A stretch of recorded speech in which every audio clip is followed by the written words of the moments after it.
You know, there's a lot of talk right now about journalist Tommy Robinson in the UK and the fact that he may be going to prison for years because he had the nerve to show his documentary film called Silenced.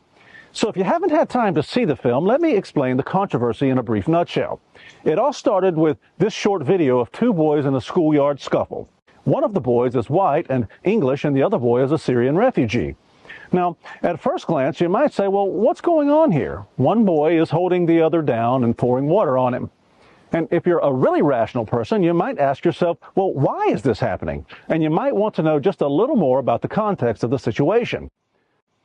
But the mainstream British media isn't rational, and they didn't ask any of those questions. No, what they did is they immediately took this video and ran with the global headline, "White Racist Bully Waterboards a Poor Syrian Refugee," while at the same time painting the Syrian boy as a little angel who never bothered a soul. And people like Piers Morgan even called for the retribution against the English boy. Everybody was exposing the scumbag that did this, who I hope gets severe retribution.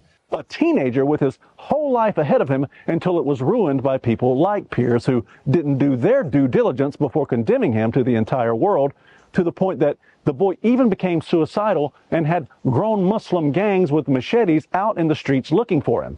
In fact, his entire family had to go into hiding because of these irresponsible media reports.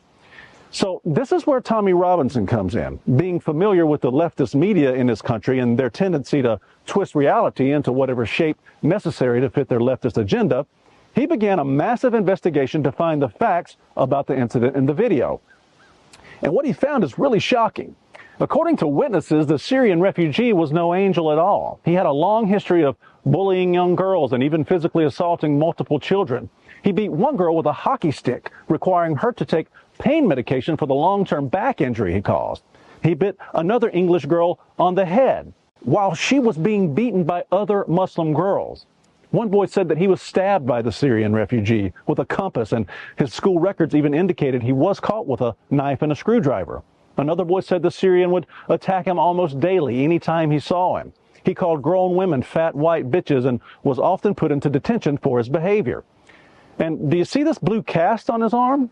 Witnesses say that he got that injury because he, at the age of 15, was punching a 12-year-old kid in the face repeatedly until another kid threw him off the boy and caused the injury. But what about this image, the one that started it all? Well, as it turns out, the Syrian boy had threatened to rape the English boy's 9-year-old sister earlier. And this was their big brother taking up for them. And I think a lot of people would have probably done more than splash him with a little water if that's the case.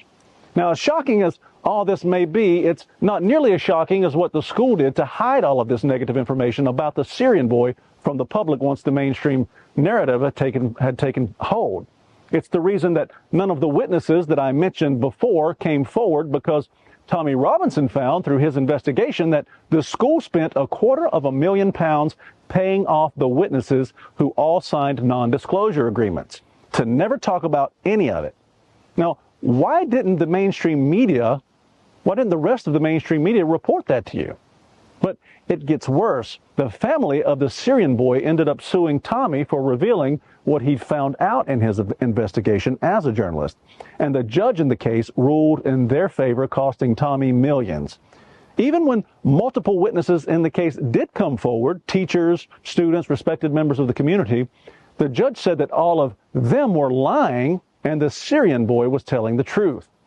The court then ordered an injunction against Tommy playing the documentary he'd made, Silenced, so that no one could ever hear the full story.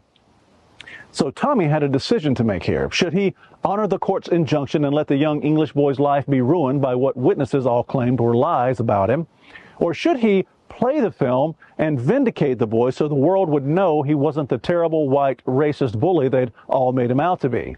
Well, if you know Tommy like I do, he's always one to stand up for the little guy and the underdog. So he showed the film. And for that noble gesture, his reward may be a 2 to 4 year prison stint in Belmarsh, the UK's most maximum security prison.